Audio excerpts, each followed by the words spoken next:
Hi, I'm William, and this video is about creating and maintaining habits. Any new habit that you want to create goes through 3 stages. But first you should know that any habit that you currently have is completely automatic. This applies to all of our habits, good and bad. So whether you hate that you can't get enough sleep at night, or that you run out of your house before even grabbing breakfast, or if you love that you take the stairs at work, whatever it is, all of our habits are automatic. This is important because any new habit that you want to create is built right on top of an old one. So if you want to create a new diet or exercise program, or even if you want to make sure that you do your laundry Sunday, all of these habits are built on top of old ones. And these old habits are the ones that give us the most resistance. So let's start with the first stage that our habits go through.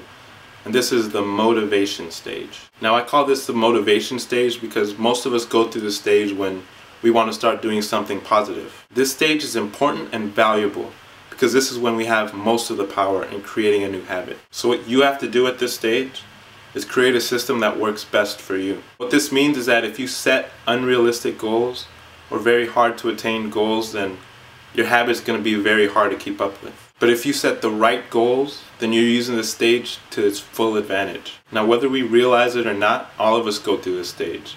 And I'm sure many of you are familiar with it. Now setting realistic and attainable goals are very important for stage number 2, which is the conscious priority stage. Now I call this stage the conscious priority stage because that's what you have to do. You have to make your habits and goals a conscious priority before they can actually be habits. Stage number 2 is perhaps the hardest of the 3 stages, because this is a stage where we get the most resistance from our old habits. The truth is that over time, after making your routine a conscious priority, that it gets way easier once it's a habit. So this second stage relies a lot on the first one, because if you set realistic and attainable goals, then this makes this whole thing much easier. So I would say it takes about 1 month for a diet and exercise program to become a habit. And this leads us to the third and last stage, which I call the autonomy stage.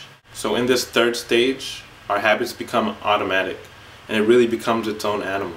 Now at this stage, you don't even have to think about it because you'll already be performing the habit. And at this point, you don't even have to worry about the old habits resisting us, because this habit has completely taken over. So if you want to learn more about creating habits that stick, especially when it comes to diet and exercise programs, then click in my description or click on the video right now.